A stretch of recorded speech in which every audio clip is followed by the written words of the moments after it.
کے بعد خبر شامل کرتے ہیں جیلم سے۔ ڈپٹی بیورو چیف ظہیر عباس کی رپورٹ کے مطابق پروفیسر شریف ساجد صدر پرائیویٹ سکولز ایسوسی ایشن ضلع جیلم کی زیر صدارت پرائیویٹ سکولز کے وفد نے نئے تعینات ہونے والے سی ای او ایجوکیشن محمد سلیم شاہ سے خصوصی ملاقات کی۔ ان کو جیلم میں خوش آمدید کہتے ہوئے پھولوں کے گلدستے بھی پیش کیے۔ اس موقع پر J M I youth assembly for human rights Abdul Ghafoor Chauhan اور deputy district education officer Malik Safdar Ali بھی موجود تھے۔ پرائیویٹ سکولز کے وفد میں خواتینوں ونگ کی صدر سمیرہ فضل، مرکزی جنرل سیکرٹری چودھری تاثیر محمود، سینئر نائب صدر ریاض احمد، صدر تحصیل دینا ریحان بھٹی، جنرل سیکرٹری وقار شاہ، ایڈیشنل جنرل سیکرٹری شیخ ضیاء، نائب صدر چودھری فیاض احمد اور صدر تحصیل جیلم مظہر اقبال بھی شامل تھے۔ سی ای او ایجوکیشن محمد سلیم شاہ نے وفد کو خوش آمدید کہا۔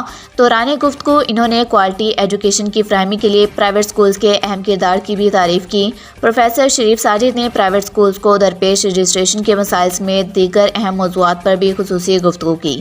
سی ای او ایجوکیشن نے تمام مسائل کے بروقت حل کے لیے یقین دہانی کرائی اور اسی امید کا اظہار کیا کہ پرائیویٹ سکول انتظامی امور کی تکمیل میں بروقت اپنا کردار ادا کریں گے۔ پروفیسر شریف ساجد نے ان کا شکریہ ادا کیا اور اس عزم کا اعادہ کیا کہ ان کی سرپرستی میں تمام تعلیمی اہداف حاصل کریں گے۔ اب تک کے لیے اتنا ہی۔ مزید خبروں کے اپڈیٹ کے لیے دیکھتے رہیں